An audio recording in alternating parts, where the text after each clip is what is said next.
Kita sudah sampai Fatsal berapa?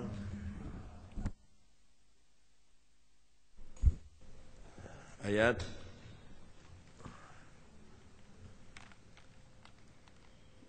Fatsal 4 ya? Fatsal 4 atau Fatsal 3? Ayat yang kelima itu sudah atau belum? Sudah. Kita melihat sekarang Amsal Fatsal yang keempat. Kita membaca ayat yang keenam. Amsal Fatsal yang keempat, kita membaca ayat yang keenam. Janganlah meninggalkan hikmat itu, maka engkau akan dipeliharanya. Kasihilah dia, maka engkau akan dijaganya. Permulaan hikmat ialah perolehlah hikmat, dan dengan segala yang kau peroleh, perolehlah pengertian. Kita kembali membaca ayat ke-6. Janganlah meninggalkan hikmat. Kata hikmat itu dipakai kata ganti perempuan di dalam bahasa Inggris. Dalam bahasa Inggris, forsake her not. Her itu kata ganti perempuan. Janganlah kau tinggalkan hikmat. Apa artinya kata ganti perempuan, berkarakter perempuan? Berarti hikmat itu bisa mengandung, bisa menghasilkan anak, bisa menghasilkan putra.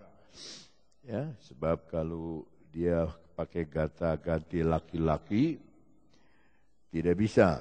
Ya, laki-laki tidak bisa melahirkan, tetapi inilah, janganlah meninggalkan hikmat. Forsake her not. Berarti kita yang menjadi pria dan hikmat menjadi wanita. And she, dan dia perempuan, shall preserve thee. Jangan tinggalkan hikmat yang berkarakter wanita itu. Dia akan menjaga, ya, akan di situ dipakai akan memelihara, sama seperti saudara masukkan barang ke kulkas, dia tidak akan basi. Seperti itulah kata preserve thee, engkau.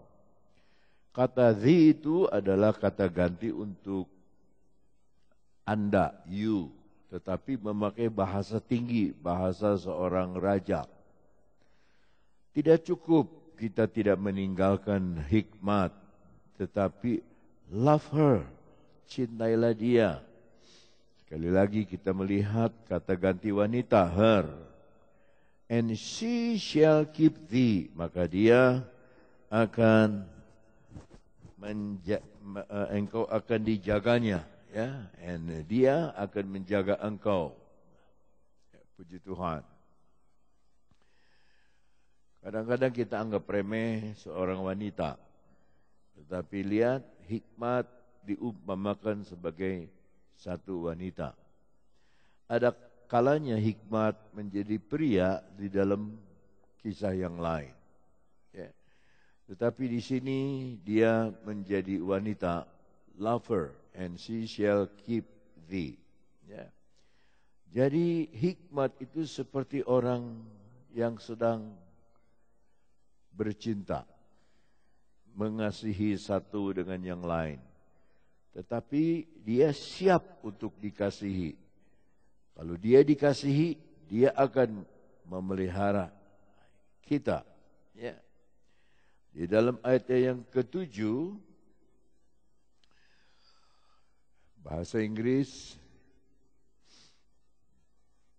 wisdom is the principal thing. Bukan yang pertama, ya. Jadi hikmat adalah hal yang prinsip. manusia kalau tidak punya prinsip hidup cilaka. Tapi sini dikatakan hikmat adalah principal thing. Therefore, itu sebabnya get wisdom. Perolehlah hikmat. And with all thy getting, get understanding. Coba betapa tingginya harganya hikmat ini dalam bahasa Indonesia lagi. Permulaan hikmat ialah peroleh hikmat. Jauh berbeda artinya. Ya. Dalam bahasa Inggris, hikmat adalah hal yang prinsip. Ya. Hal yang prinsip. Itu sebabnya milikilah hikmat. Dan dengan apa yang kita bisa usahakan, apa yang kita punya, dengan tenaga usaha yang kita punya, berolehlah pengertian. Berolehlah pengertian. Jadi hikmat dan pengertian adalah hampir sama tapi berbeda. Hampir sama tapi berbeda. Saudara bisa sekolah tinggi, tapi saudara tidak mengerti. Saudara bisa menjadi mahasiswa yang pandai, tapi saudara tidak punya hikmat. Hikmat lain daripada yang lain. Hikmat di dalam ayat ke-6 dipakai kata ganti perempuan. Lalu katakan usahakanlah, sama seperti orang jatuh cinta kepada satu wanita, dia begitu jatuh cinta, dia segala macam usaha, dia usahakan untuk mendapatkan itu wanita. Ya, saya ingat saya ada teman saya, Bapak Utomo Santoso almarhum, dia punya adik tinggal di Amerika. Di Amerika dia orang Tionghoa, tetapi dia lihat ada satu gadis orang Iran. Cantiknya luar biasa. Nah, orang Tionghoa dengan muka yang pas-pasan mau mengasihi orang Iran yang cantik mancung. Ya. Dia berusaha untuk mendapatkan wanita itu. Dia cari tahu. Dia mulai kalau ketemu mulai manggut, mengenalkan diri, tapi perempuannya cuek. Ya, dia enggak dipandang sebelah mata. Tapi dia usahakan apa yang disukai oleh perempuan ini. Ternyata yang disukainya adalah kucing. Maka dia berusaha membeli kucing yang bagus. Kucing yang beli dari toko, dia kasih hadiah. Wah, ini wanita senangnya luar biasa. Itu cerita dulu, sekarang mereka sudah suami istri. Sudah punya anak. Jadi saudaraku, saudara bisa punya pas-pasan. Tetapi dengan segala usaha, dengan segala kekuatan, mencari hikmat. Seperti wanita tadi, cari dengan segala kekuatan kita cari dia. Tadi saya bilang hikmat dianggap perempuan karena bisa mengandung. Dari hikmat itu akan turun pengertian, akan turun kebahagiaan, akan turun kemenangan, akan turun kekuatan, akan turun. Semua itu seperti anak-anak kita. Karena apa? Karena kita punya hubungan yang baik dengan hikmat itu. Ya. Mari kita melihat satu ayat di dalam ayat yang ke-8. Ini berbeda sekali. Junjunglah dia, maka engkau akan ditinggikannya. Engkau akan dijadikan terhormat apabila engkau memeluknya. Mari kita lihat bahasa Inggrisnya. Exalt her. Ada lagi perempuan, her. Tinggikan dia. And she shall promote thee. Dia akan berganti, mempromosikan Anda. She shall bring thee to honor. Dia akan memberikan kehormatan untuk Anda. When thou dost embrace her, ketika engkau memeluk dia. Mari kita lihat satu ayat dulu dalam Pengkhotbah pasal 3.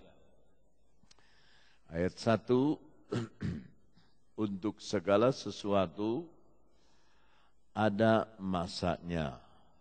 Untuk apapun di bawah langit ada waktunya. Sekarang Tuhan kasih kepada saya waktu untuk berbicara. Tuhan memberi kepada saudara waktu, kesempatan untuk mendengar. Memang ini masanya. Ya. Untuk apapun di bawah langit ada waktunya. 2. Ayat 2. Ada waktu untuk lahir. Sangat dasar sekali. Siapa yang melahirkan kalau bukan wanita? Ya, makanya hikmat dipakai kata she tadi. Ada waktu untuk lahir, ada waktu untuk meninggal. Ada waktu untuk menanam, ada waktu untuk mencabut yang ditanam. 3. Ada waktu untuk membunuh, ada waktu untuk menyembuhkan. Ada waktu untuk merombak, ada waktu untuk membangun. 4. Ada waktu untuk menangis. Kita tidak dilarang untuk menangis, tapi ada waktu untuk tertawa. Ada waktu untuk meratap. Ada waktu untuk menari. 5. Ada waktu untuk membuang batu. Ada waktu untuk mengumpulkan batu. Nah, ini yang saya cari. Ada waktu untuk memeluk. Ada waktu untuk menahan diri dari memeluk. Ketika ibu kita masih hidup, kita bisa peluk dia. Tapi ketika dia sudah meninggal, kita peluk tidak ada gunanya. Dia tidak ada respon. Ketika istri kita masih hidup, kita peluk dia. Tetapi ketika dia sudah meninggal, tidak ada gunanya kita memeluk dia.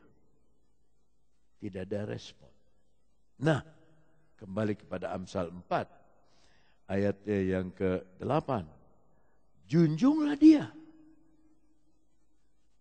Maka anak-anak Tuhan yang menjunjung orang tuanya, khususnya ibu, itu akan ditinggikannya. Di doa ibuku, ku dengar namaku disebut, ada satu lagu bilang, engkau akan dijadikan terhormat. Oleh karena doa hikmat ini yang diumpamakan sebagai wanita, apabila engkau memeluknya, ini masih kesempatan kita bisa peluk dia. Sebab ada kalanya, saudara-saudara, kesempatan itu hilang dan dia tidak akan kembali lagi. Lalu saya renung-renungkan, apa yang Tuhan kasih kepada orang kaya sama dengan memberi kepada orang miskin, yaitu waktu. Orang kaya pakai 1 menit, 1 jam 60 menit, orang miskin 1 jam 60 menit. Orang kaya bisa pakai 1 jam untuk tidur, tapi orang miskin bisa pakai 1 jam untuk kerja. Yang satu membuang kesempatan, yang satu memakai kesempatan.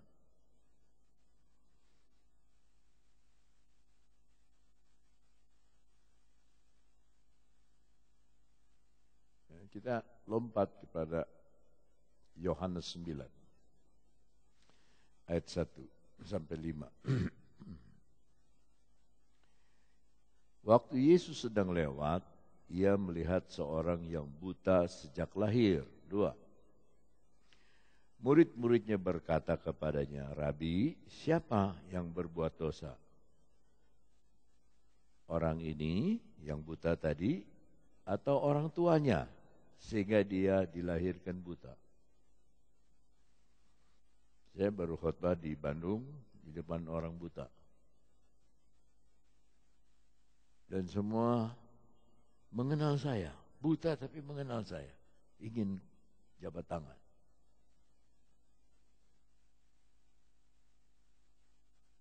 Sehingga ia dilahirkan buta. 3. Jawab Yesus, bukan dia yang salah dan bukan juga orang tuanya. Tapi karena pekerjaan Allah harus dinyatakan di dalam dia. Mari kita anggap buta itu adalah satu handicap, satu kekurangan kita, satu halangan kita.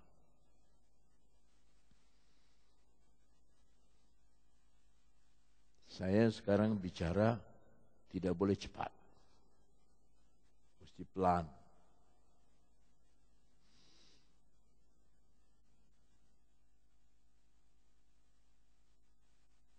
Tiup saksofon, biasa 2 bait, 1 bait saja sekarang. Apa handicap kita? Apa yang kita kurang? Izinkanlah pekerjaan Tuhan dinyatakan di dalam kita.